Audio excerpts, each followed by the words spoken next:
የማህሌተ ጽጌ ሁለተኛው ሳምንት ትርጓሜ ጌታ ልደቱን ያለ ወንድ ዘር ያደረገው ለምንድን ነው የሚለው እዚህ ላይ መተርጎም አለበት። እመቤታችን በሶስት ወገን ንጽሕት ናት። በንጽሐ ሥጋ፣ በንጽሐ ነፍስ፣ በንጽሐ ልቡና። ሥላሴ ማለት ሶስትነት ማለት ነው። በስም ሶስት ናቸው፣ በአካል ሶስት ናቸው፣ በግብር ሶስት ናቸው። ሶስት ግርማ አላት ቅድስት ድንግል ማርያም። መወደድ፣ ባለሟልነት እና መፈራት። ቅዱስ ቅዱስ ቅዱስ ተብሎ ከሚመሰገኑ ከሶስቱ አካል አንዱ አካል እግዚአብሔር ወልድን በህቱም ድንግልና ጸንሳ በህቱም ድንግልና ወልዳለችና ነው። ያንቺ ጽንስማ መች እንደሌሎች ሴቶች ጽንስ ነው። ብዙዎችም ደግሞ በዘር በሩካቤ ተወልዶ ቢሆን ኖሮ አምላክነቱን ይክዱ ነበረ። ጌታ ልደቱን ከድንግል ማርያም በድንግልና ያደረገበት ምክንያት ሰው በመስታወት አጠገብ ወይም በመስታወት ፊት ለፊት ሲቆም መልኩን በመስታወት ውስጥ ያያል። ግን መልኩን መስታወት ውስጥ ስላየው መስታወቱ ተተረተረ ማለት አይደለም። ጽመ ኃጣንን የኃጣንን ጥም ያበረደ ማየ የህይወት ውሃ ጌታ ከቅድስት ድንግል በህቱም ድንግልና ተወልዷል። ይሄ እንግዲህ እመቤታችን ቅድስት ድንግል ማርያም በአምላክ ሕሊና የመታሰቧን ምስጢር ሲጠቁም ነው።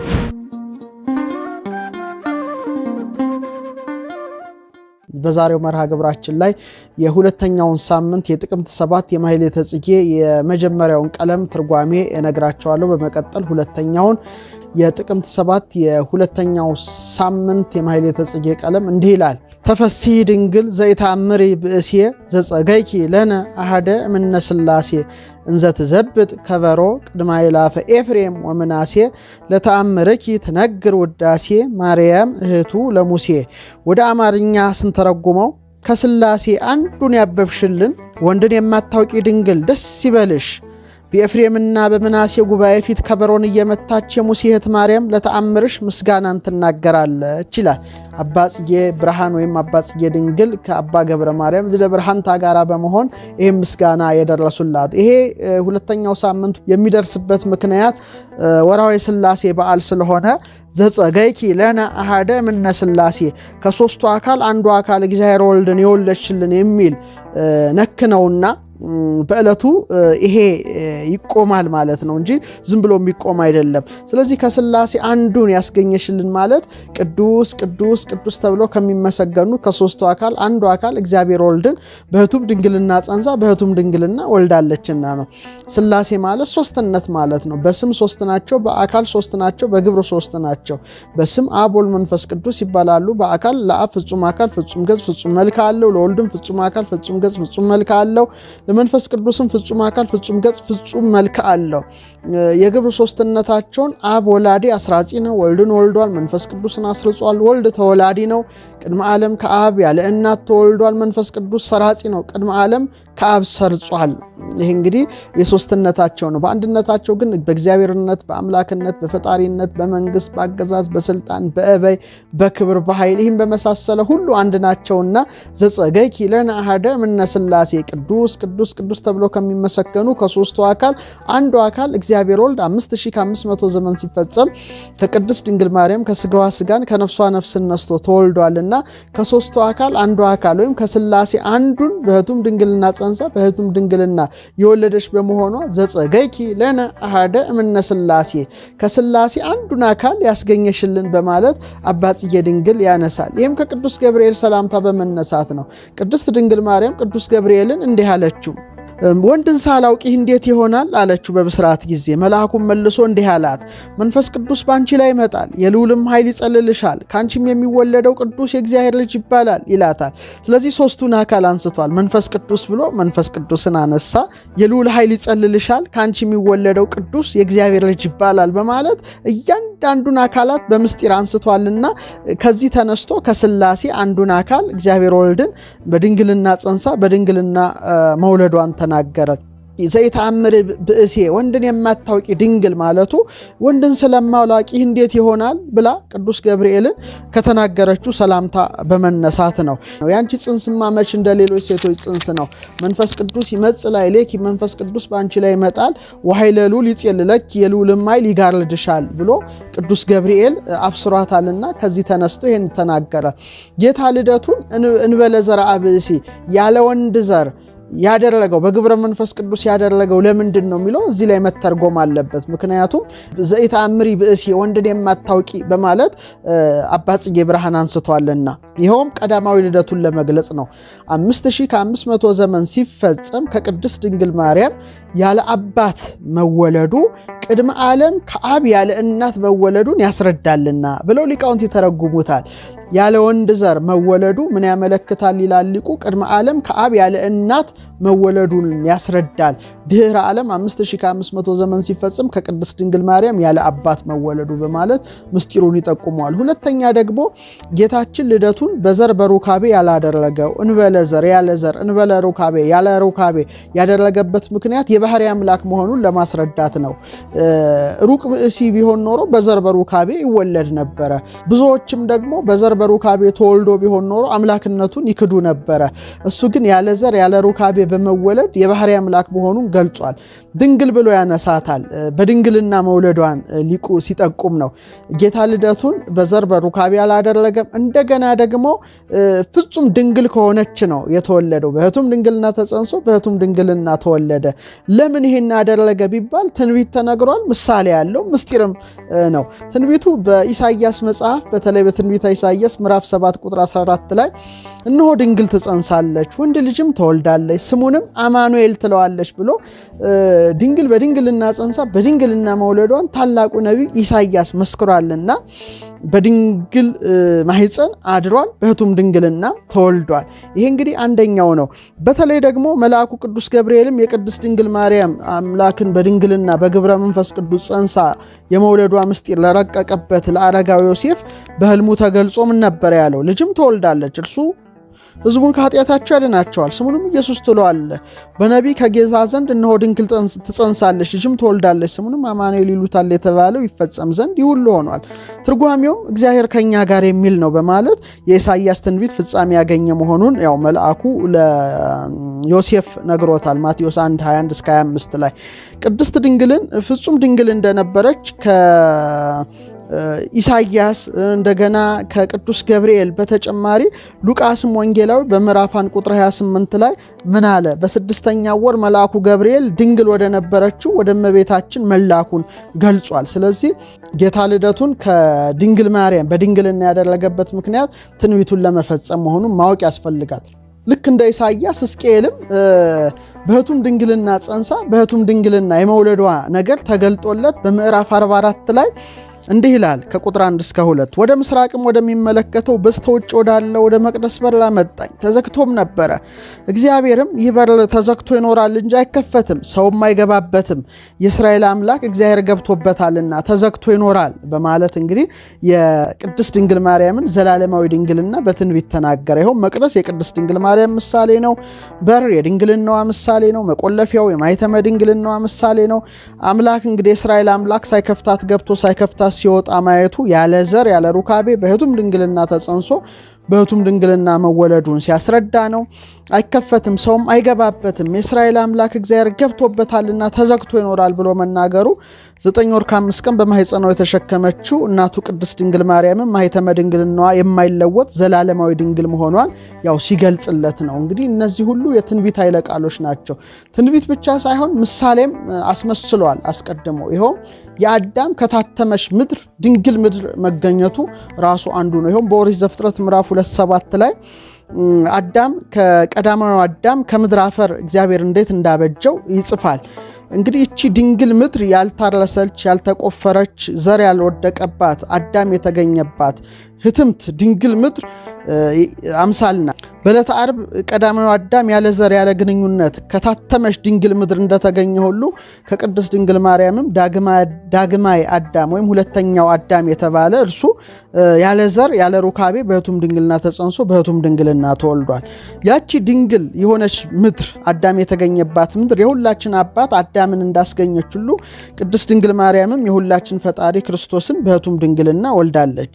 በተጨማሪም ከዛሽ ድንግል መሬት ካልታረሰሽ ካልተቆፈረሽ ካልተኮተኮተሽ ድንግል መሬት ከቀዳማዊው አዳም በስተቀር ማንም እንዳልተገኘ ሁሉ ከቅድስት ድንግል ማርያምም ከዳግማዊ አዳም ከክርስቶስ በቀር ከቶ ማንም አልተወለደም። ጌታን ከመውለዷ በፊት ድንግል፣ በወለደችው ጊዜ ድንግል፣ ከወለደችውም በኋላ ዘላለማዊት ድንግል በመሆኗ ምሳሌው ይሄ ነው። ሁለተኛው ምሳሌ የሔዋን ከአዳም የታተመ ጎን መገኘት ጌታም በህቱም ድንግልና ከድንግል የመወለዱን ምስጢር ያስረዳል። ይሄም በኦሪት ዘፍጥረት ምዕራፍ 2 ላይ እንደምናነበው ኩፋሌ 4:5 ላይ እንደምናነበው በተለይ ጌታ ከአዳም ጎን አንድ አጥንት ነሳ፣ ስፍራውንም ስጋ መላው ይላልና ከአዳም ከጎኑ አንድ አጥንት ስለተነሳ አካሉ ጉለት እንዳላገኘ ሁሉ ቅድስት ድንግል ማርያምም ጌታን በስጋ በወለደች ጊዜ ማኅተመ ድንግልናዋ ያለመለወጡን ነገር ታላቁ ሊቅ ቅዱስ ቄርሎስ ምን ይላል? እንግዲህ ቀዳማዊ አዳም ሔዋንን ከጎኑ ሲያስገኝ አካል እንዳልጎደለው ቅድስት ድንግል ደግሞ ዳግማዊ አዳም የተባለ የአዳምን ፈጣሪ በስጋ በወለደችው ጊዜ ማኅተመ ድንግልናው አልጎደለም ብሎ ይጽፋል። ሌላው አዳም ሔዋንን ወይም አዳም ሔዋን ከህቱም ጎኑ ስትገኝ ምንም ህመም እንዳልተሰማ ሁሉ ቅድስት ድንግል ማርያምም ጌታን በህቱም ድንግልና ስትወልደው ምንም አይነት ሕማመ ወሊድ ያልተሰማት ናትና አዳም የጎኑ አጥንት በተነቀለ ጊዜ እንዳላሳመመው እንደዚሁ የገሊላ ወገን የምትሆን የአምላክ እናት ሕማመ ወሊድ አላገኛትም ሲል አመስጥሮታል ማለት ነው። ስለዚህ ጌታ ምሳሌውን አስመስሎ ነው ከቅድስት ድንግል ማርያም የተወለደው ማለት ነው። ሌላው ሶስተኛው ምሳሌ የቤዛ ይስሐቅ የሆነው የይስሐቅ ቤዛ የሆነው በግ ከታተመ ጉንደ ዕፅ መገኘቱ ቤዛ ዓለም ክርስቶስም ከቅድስት ድንግል ማርያም በህቱም ድንግልና መወለዱን ያስረዳል። ይኸውም በኦሪት ዘፍጥረት ምዕራፍ 22 ከቁጥር 1 እስከ 3 ላይ የምታነቡት ነው።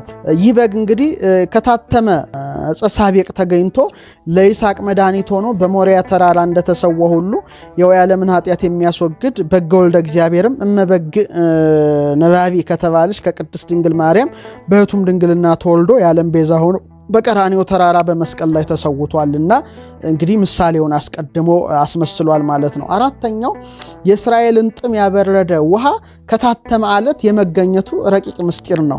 ይኸውም በዘጸአት 17 ከ1 እስከ 7 እንደምናነበው የእስራኤልን ጥም ያበረደ ውሃ ከታተመ አለት እንደተገኘ ሁሉ በዘመነ ሐዲስም ለእስራኤል ዘነፍስ ለሚመናን ዘላለማዊ ጽማቸውን ያራቀ የሕይወት ውሃ ጌታ ከመቤታችን በህቱም ድንግልና ተጸንሶ በህቱም ድንግልና ተወልዷልና ይሄ ራሱ አንደኛው ምሳሌ ነው። ሌላኛው ምሳሌ ጽምአ ሶምሶንን ያበረደ ማይ ከህቱም መንሰከ አድግ ወይም መንከሰ አድግ ይሉታል ሊቃውን ተገኝቷል። የአህያ መንጋጋ ማለት ነው። ጽምአ ኃጣንን የኃጣንን ጥም ያበረደ ማየ የሕይወት ውሃ ጌታ ከቅድስት ድንግል በህቱም ድንግልና ተወልዷል። እነዚህ ሁሉ ምሳሌዎቿ ናቸው። እንደገና ደግሞ ሰሎሞን በመኃልዩ ላይ በምዕራፍ 4 ከቁጥር 12 እስከ 13 እህቴ ሙሽሪት የተቆለፈሽ ገነት የተዘጋሽ ገነት የታተመሽ ጉድጓድ ናት በማለት የቅድስት ድንግልን ዘላለማዊ ድንግልና መስክሯል። ሊቃውን ሲተረጉሙት በሀገራቸው ይህንን ተክል ሌባ እንዳይደርስበት፣ ሪያ እንዳይኮሳበት፣ ቀበሮ እንዳይተነፍስበት ያው በውጭ በውስጥ አጥረው ያኖሩታል። የውሃ ጉድጓድን ደግሞ ጠላት መርዝ እንዳይበጠብጥበት ታላቅ ደንጊያ ገጥመው ያኖሩታል።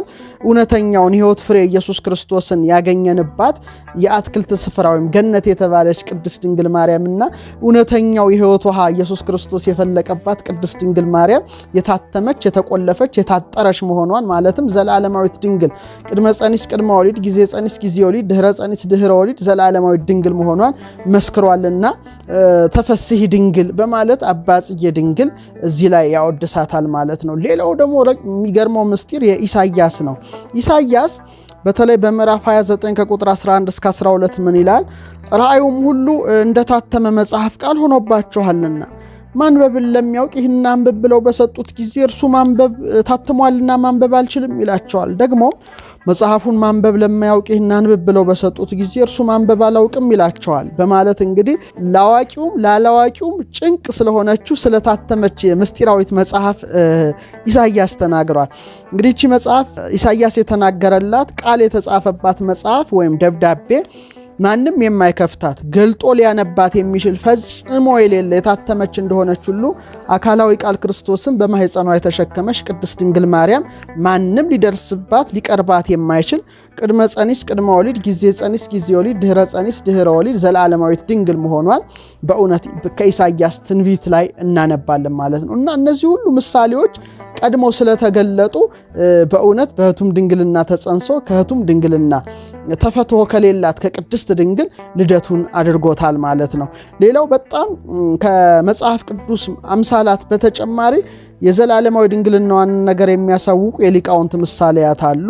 ለምሳሌ የእያንዳንዱ ሰው መልክ የሰው አይን ውስጥ ይታያል። የሰው አይን ውስጥ ይታያል፣ ግን የሰውየው አይን አልፈሰሰም።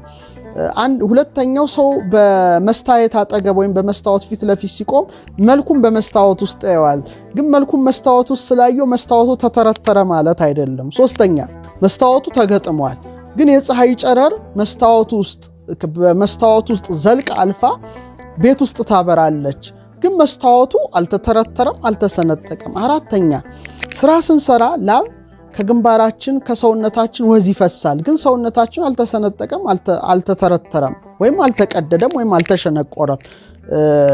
ግንባራችን ሰውነታችን እነዚህ ግዙፋን ናቸው። እነዚህ ግዙፋን የርቀት ስራ ሲሰሩ እናያቸዋለን ይላል ያዕቆብ ዘእልበረዳይ። እነዚህ ግዙፋን ሲሆኑ ፍጡራን ሲሆኑ የርቀት ስራ ይሰራሉ። ረቂቅ የሆነውም የባህርይ አምላክ ኢየሱስ ክርስቶስ ከቅድስት ድንግል ከስጋዋ ስጋን ከነፍሷ ነፍስን ነስቶ ሰው በሆነ ጊዜ ማኅተመ ድንግልናዋ እንደዚህ አልተለወጠም። ለምሳሌ ፀሐይ በመስታየት ውስጥ ሳትሰነጥቅ እንደምትገባ እንደምትወጣ ጨረሯን እውነተኛው ፀሐይ ኢየሱስ ክርስቶስም በህቱም ድንግልና ተጸንሶ በህቱም ድንግልና ተወለደ በማለት እጅግ የረቀቀ ታላቅ ምስጢርን ያስተምራል። ስለዚህ ትንቢት ተነግሯል፣ ትንቢቱን አይተናል። ምሳሌ ተነግሯል፣ ምሳሌውን አይተናል። ፍጻሜው ግን ምንድነው ቢባል ከመትኩን መራሄተ ለሃይማኖት አባ ይላታል ሊቁ ቅዱስ ዮሐንስ አፈወርቅ። ለደገኘው ሃይማኖት መሪ ትሆን ዘንድ ይላታል። ያዕቆብ ዘስሩግም እንደዚህ ይላል። ድንግል ወእም ድንግልም እናትም ትባላለች። እሱም አምላክ ወሰብ አምላክም ሰውም ይባላል። ስትወልደው ማኅተመ ድንግልናው አልተለወጠ፣ እሱም ሰው ሲሆን አምላክነቱ አልተለወጠም። አምላክ ወሰብ ይባላል፣ ድንግል ወእም በመባል ትኖራለች። ይሄ ሁለቱ የተያያዙ የተሰናሰሉ ፈጽመው ሊበጠሱ ሊለያዩ የማይችሉ ረቂቅ ምስጢሮች በመሆኑ የክብር ባለቤት ጌታችን ከቅድስት ድንግል እንበለ ዘርአ ብእሲ ያለ ወንድ ዘር በህቱም ድንግልና ተጸንሶ በህቱም ድንግልና ተወልዷልና ተፈሲህ ድንግል ዘይተአምሪ ብእሲ ዘጸገይኪ ለነ አሐደ እምነ ሥላሴ። ወንድን የማታውቂ ድንግል ደስ ይበልሽ፣ ከሶስቱ አካል አንዱ አካል እግዚአብሔር ወልድን አብበሽ አፍርተሽ አስገኝተሽልናልና የሚል ልዩ ምስጋና አባ ጽጌ ድንግል አቅርቧል። በመቀጠል የማርያም እህት ሙሴ በኤፍሬም በምናሴ ጉባኤ ፊት እንግዲህ ከበሮን ይዛ ትመታለች፣ ትዘምራለች፣ ታመሰግናለች ማለቱ በኦሪት ዘጸአት ምዕራፍ 15 ከቁጥር 20 እስከ 21 እንደምታነቡት ከግብጽ ሲወጡ ጠላታቸው ፈርዖን በባህር ኤርትራ ውስጥ ሰጥሞላቸው በሙሴ በትር አማካይነት ከዛ በኋላ ሁሉም ዘምረዋል ንሴብሖ የሚለውን ዝማሬ። ማርያምም ምን ይላል? ከበሮ ይዛ ሴቶችን አስከትላ እየዘመረች በክብር ከፍ ብሏልና ለእግዚአብሔር ዘምሮ ፈረሱንና ፈረሰኛውን በባህር ጣለ ብላለች። ይሄ እንግዲህ እጅግ የሚገርም ምስጢር ነው። ሊቃውንት በብዙ አርላቀው ተርጉመውታል። እንግዲህ ፈረሰኛውም ፈረሱ ላይ ተቀመጠው ፈርዖንም ከሰራዊቱ ጋር በፈረስ የተከተሉትም ሰራዊት መስጠማቸው በሙሴ በትር ብዙ ምስጢር ስለሚያመለክት ከቅድስት ድንግል ማርያም ጋር ምሳሌነት ያለውና ተነጻጻሪ ስለሆነ ነው። ይኸውም እቺ ሙሴ ባህር ኤርትራን የከፈለባት በትር የቅድስት ድንግል ማርያምና የመስቀል ምሳሌ መሆኗን በጣም ብዙ ሊቃውንት አስተምረዋል። ወደ እመቤታችን ምሳሌ ስንመጣ በዘመነ ብሉይ ለሙሴ እግዚአብሔር ባመለከተው በትሩ እስራኤል ከፈርዖን ባርነት ተላቀው ጠላታቸው ፈርዖንና ሰራዊቱ በባህር ኤርትራ ሰጥመውላቸው እንደቀሩ ሁሉ በዘመነ ሐዲስም ለእስራኤል ዘነፍስ ለምእመናን በመስቀል ስር እናት ሆነን ዘንድ ለዮሐንስ ባመለከተው በቅድስት ድንግል ማርያም ጸሎትና ቃል ኪዳን ከዲያብሎስና ከሰራዊቱ ከአጋንንት የምንሰወር ሆነናልና በበትሯ ትመሰላለች እመቤታችን። ዳግመኛም በበትሯ አማካይነት እስራኤል ባህሩ ተከፍሎላቸው ከሐሳር ወደ ክብር ከባርነት ወደ ነጻነት ከግብጽ ወደ ርስታቸው ከነዓን እንደተጓዙ ሁሉ ሚመናንም በቅድስት ድንግል ማርያም ቃል ኪዳን ከሐሳር ወደ ክብር ከዘላለማዊ ሞት ወደ ዘላለማዊ ሕይወት በግብጽ ከተመሰለች ከሲኦል በከነዓን ወደ ተመሰለች ወደ ገነት ይሸጋገራሉና በሙሴ በትር ትመሰላለች እመቤታችን። ለዚህ ነው ማርያም እህተ ሙሴን አባ ጽጌ ድንግልና አባ ገብረ ማርያም ዘደብርሃንታ ያነሱ። የምስጋና እንግዲህ በሁለተኛው ሳምንት ይቀርባል። ስለዚህ ይሄን ሁሉ ምስጢር በማወቅ በመረዳት እንድትቆሙ አደራላችኋለሁ። ሁለተኛው ምስጋና እንበለት ሳረር ምድረገነት ወስነ ጽጌያት ያስተሪ በህሊና ስሉ ዘሃሎ ተአምርኪ በቋኢ ኦ መዋኢት እመአምላክ መዋኢ ንኢ ንኢ እምርእሳይ ርሞን ንኢ ከመትንስትዮ ለጸላኢ ህዝበኪ ገፋኢ። ወደ አማርኛ ስንመልሰው የገነት ምድር ሳትመሰረት የአበቦችም ውበት ሳይታይ ጠቃሚ ተአምርሽ በስላሴ ሐሳብ ያለ የአሸናፊው አምላክ እናት አሸናፊት ሆይ ወገኖችሽን የሚገፋ ጠላትን ታፈርሺው ድል ትነሺው ዘንድ ከኤርሞን ራስ ነይ ነይ ነይ የሚል ልዩ ምስጋና ነው እንግዲህ በእነዚህ ሊቃውንት የተደረሰው። ይሄ እንግዲህ እመቤታችን ቅድስት ድንግል ማርያም በአምላክ ሕሊና የመታሰቧን ምስጢር ሲጠቁም ነው። እግዝእትነ ማርያም ነበረትም ቅድመ ዓለም በህሊና አምላክ። እመቤታችን ማርያም ዓለም ሳይፈጠር በአምላክ ሕሊና ታስባ ትኖር ነበር ይላል ሊቁ። ይሄ ምን ማለት ነው? እግዚአብሔርን ሁሉን አዋቂነት መናገር ነው። እንግዲህ በባህሪ ሁሉን የሚያውቅ ምንም የማይሰወረው ምንም የማይሳነው የባህሪ አምላክ እንግዲህ ወልደ እግዚአብሔር ከሶስቱ አካል አንዱ አካል ወልድ ማለት ነው። በኋላ ዘመን ስጋን ተዋህዶ ዓለምን እንደሚያድን በባህሪ ዕውቀቱ ቀድሞውኑ የሚያውቅ ነው። ስጋዊው እንግዲህ በርሱ ከታወቀ ዘንድ ስጋዋን ተዋህዶ ሰው የሚሆነው ከቅድስት ድንግል ማርያም ብቻ ያለ አባት ከቅድስት ድንግል ማርያም ያለ አባት ተወልዶ ነውና ለዳህራዊ ልደቱ እናቱ እርሷ እንደሆነች ቅድመ ዓለም በህሊናው የሚያውቃት ስለሆነ ነው ይሄን እንግዲህ ሊቁ የተናገረው። እንኳን ቅድስት ድንግል ማርያም ትቅርና ዳዊት እንኳን በመዝሙር 138 ቁጥር 15 ላይ እኔ በስውር በተሰራው ጊዜ አካሌም በምድር ታች በተሰራ ጊዜ አጥንቴ ካንተ አይሰወርም፣ ያልተሰራ አካሌን ዓይኖች አዩኝ፣ የተፈጠሩ ቀኖቼ ሁሉ አንድስ እንኳን ሳይኖር በመጽሐፍ ተጻፉ በማለት በአካል ገና ሳይወለድ በፊት ሁሉም በሚያውቀው በልበ እግዚአብሔር የታወቀ እንደሆነ ያው ገልጿል። ኤርምያስንም ጌታችን ምን ብሎታል? በኤርምያስ 1:5 ላይ በሆድ ሳልሰራ አውቄሃለሁ፣ ከማህፀንም ሳትወጣ ቀድሼሃለሁ፣ ለአሕዛብም ነቢይ አድርጌሃለሁ በማለት በባህሪው ሁሉን አዋቂ ሆኖ እግዚአብሔር ምርጫውን አስቀድሞ እንደሚጀምር ኤርምያስም ተወልዶ ወደ ምድር ከመምጣቱ በፊት የሚደርስበትን የነቢይነትን ጸጋ አስቀድሞውኑ ሁሉን የሚያውቅ በእግዚአብሔር ዘንድ የታወቀ እንደሆነ ያው ራሱ ተናግሯልና በተለይ ታላቁ ሊቅ ማህሌታይ ቅዱስ ያሬድ በድጓው ላይ እጅግ የሚገርም ነገር ነው የተናገረው። ዘእንበለ ይትፈጠር ሰማይ ወምድር ወዘእንበለ ይሳረር ምድረ ገነት ሀለወት ስቤት ቅድስት ወቡርክት ይእቲ ማርያም እንተ ተሰሜት ሰንበተ ክርስቲያን ጽዮን ቅድስት እሞሙ ለሰማዕት ወእህቶሙ ለመላእክት። የመላእክት እህታቸው የሰማዕታት እናታቸው ቅድስት ጽዮን የክርስቲያን ሰንበት የተባለች የተመሰገነች በንጽህና በድንጋሌ የተለየች እርሷ ማርያም ሰማይና ምድር ሳይፈጠር የገነት ምድር መሰረት ሳይጣል ነበረች በማለት እንግዲህ በህሊና አምላክ የመኖሯን ነገር ምስጢሩን እንደ ወርቅ አንከብሎ እንደ ሸማ ጠቅሎ ቅዱስ ያሬድ ጽፎልናል። አባ ጽጌ ድንግልና አባ ጽጌ ብርሃን እንደገና ምን አሉ? የአሸናፊው አምላክና ታሸናፊት ሆይ ወገኖችሽን የሚገፋ ጠላትን ድል ትነሺው ዘንድ ታፈርሺው ዘንድ ከኤርሞን ራስ ነይ ነይ ነይ በማለት እንግዲህ ይጠሯታል። እንግዲህ አምላክ በማለት ያሸናፊው የጌታ እናትነቷን የጠቀሱት ጠላት ዲያብሎስን ድል ትነሳ ዘንድ ደግሞ ይጠይቋታል። ንኢ ንኢ ንኢ ቢለው 3 ጊዜ ማለት ነው። ነይ ነይ ነይ ይሏታል። እመቤታችን በሶስት ወገን ንጽሕት ናት። በንጽሐ ሥጋ፣ በንጽሐ ነፍስ፣ በንጽሐ ልቡና።